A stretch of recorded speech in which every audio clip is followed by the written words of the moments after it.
I got the Ravens, the Eagles, the Chiefs, the Bengals, and the Jacksonville Jaguars as my top 5 teams in the National Football League for this week. But keep in mind, the list is fluid. You have the best record in football as second already, and you gave every reason why they should still be your number one team.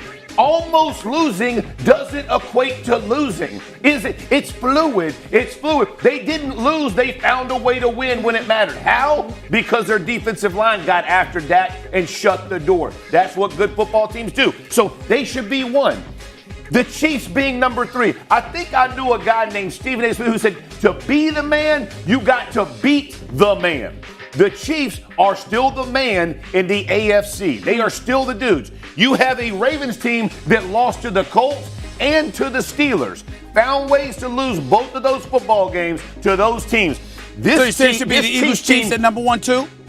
What I'd have the Eagles, the Chiefs, then the Ravens, then the Bengals, then the Jaguars. So up here, you got the right names, but you just picked them out of a hat. All four choices by you. You missed. You threw it on the dartboard. So you agree with me on 4 and 5?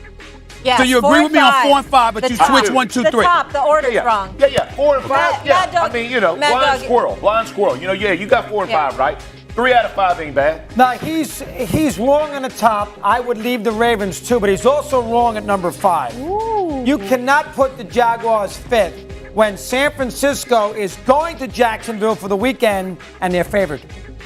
So San Francisco, they lost 3 straight. They're favored. Oh, please. They're favored in Jacksonville by a field goal. You're not having a good day. Road. So if that's the case, how do you put the Jaguars over the Niners when the whole world, including Vegas, thinks that San Francisco on a neutral field is 6 points better? Yeah, Steve. I can care less about Vegas. Should be 5, I care less about Vegas. You do. Yes, Steve. I don't gamble. You gamble. You care about Vegas. They keep taking your money. I don't know why you're going with Vegas. They keep stealing your money. A little later. All right, Kim, you're up. Kimberly. A dead clock. It's usually right twice a day. I agree with Jeff, actually. The Eagles have to be 1. Yes. Even if Steven had put the Ravens at 2, I would see the logic. I think give the Jaguars credit because right now they're playing well. I think how they do against the 49ers will actually determine if they're still on this list next week. Okay. Stephen A. Smith has his A list, and Emmanuel Acho has his top 6, and many other media outlets have their top power rankings in the NFL. So I said to myself, it's midway through the NFL season, and it's time for you to drop your NFL power rankings. So here we go. I'm dropping the Realest NFL power rankings for this week. Let's get to it. Number 6, I have the Detroit Lions. David Montgomery is returning. Coupled with Jahmyr Gibbs, they're going to have one of the top running back tandems in the NFL. The Montgomery-Gibbs running back combination might not be good for your fantasy team, but it will be an elite combination for the Detroit Lions for the rest of the year. And then, of course, they have the Dan Campbell factor. Number 5, we have the Cincinnati Bengals coming off 4 straight victories. The Bengals are winners of 4 straight games. They used September as their preseason as they were waiting for Joe Burrow to heal. But now he's back and they're doing just fine. And as long as they continue to get healthier and healthier with Jamar Chase, T. Higgins, and Joe Burrow, they are going to be formidable opponents the rest of the year. The only problem is that while Joe Burrow is healing, they let the Baltimore Ravens get out to a significant lead in the AFC North. But now it's going to be fun to see what they do the rest of the year. Number 4 is the Kansas City Chiefs. The Chiefs only scored 14 points against the Miami Dolphins, and they were shut out in the second half. They were fortunate that the defense showed up big and got a strip fumble recovery for a touchdown against Tyreek Hill and the Miami Dolphins. The Kansas City defense is as good as it's been in the Patrick Mahomes era. But we're a half a season in, and we have to begin wondering, is the offense going to catch up with the defense? The Super Bowl champs need some of those wide receivers to really step up and help Patrick Mahomes. Number 3, I've got the Jacksonville Jaguars. I know a lot of people might disagree, but the Jags have won 5 games in a row, the longest winning streak in the NFL. And this weekend, they've got a huge game as they host the San Francisco 49ers. We're going to find out what kind of team the Jags have this weekend. If they beat the San Francisco 49ers, they will take their place as one of the elite teams in the NFL this year. And if they win, they have to be taken seriously as Super Bowl contenders. We'll know a lot about Jacksonville this Sunday. At number 2, I've got the Baltimore Ravens. It could have actually been 1A, but I'll just put them at number 2 for right now. In addition to their 4-game winning streak, they've beat up on a couple first-place teams with over 30-point wins against both of them. However, they do have a couple of disappointing losses against the Colts and the Steelers. The Baltimore Ravens absolutely destroyed the Seattle Seahawks.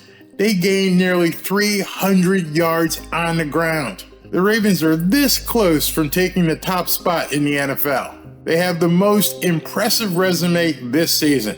This team, the Baltimore Ravens, not only can they be a Super Bowl contender, this team could win the Super Bowl. At number 1, you got the 8-1 Philadelphia Eagles. The Eagles have shown thus far that they have the top offensive and defensive lines in the entirety of the NFL. In addition, Jalen Hurts is having an MVP caliber season, and with his 2 wideouts, DeVonta Smith and AJ Brown, who's gained over 1,000 yards himself, they arguably have the best wide receiver tandem in the NFL. If you love stats, this one is eye-opening. When targeting DeVonta Smith and AJ Brown, Jalen Hurts has a 92% completion rate with 5 touchdowns and no interceptions. ESPN has an unbelievable ranking for the Philadelphia Eagles, as they have him pegged at over 99.9% chance of making the playoffs. But here's a scary little fun fact for you. The last NFC team to lose in a Super Bowl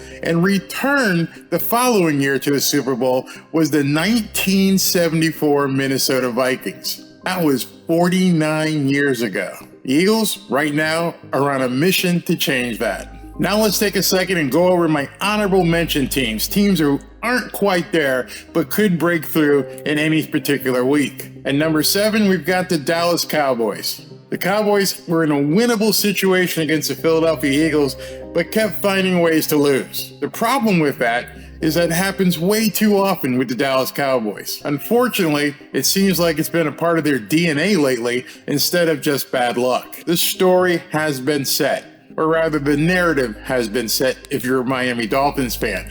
That being that you beat up on bad teams and you lose to the good teams. As of right now, the Miami Dolphins do not have a win over a playoff caliber team. It's fine to run up the score and great stats against bad teams, but you're going to have to play and beat a playoff caliber team if you want to go deep in the playoffs. And being on the road versus home is no excuse either. At number 9, I've got the Seattle Seahawks. They have got to find a way to get DK Metcalf more involved in the game. He has to get more targets from Geno Smith, and he's got to get a lot more catches and yardage. Getting him back on track with Geno Smith is going to be the difference between winning and losing and moving forward against the 49ers in their division. At number 10, I've got the Cleveland Browns, mainly because this defense, led by Myles Garrett, is playing at an elite level. And with Deshaun Watson now getting healthy and getting back on the field, the Browns may be a formidable opponent in the last half of the season. As long as there's no more setbacks, he should stabilize the offense of the Cleveland Browns, and they may see a playoff run in the second half of the season. So there you have it. That's my power rankings for Week 10 of the NFL season. Let me know what you think in the comments.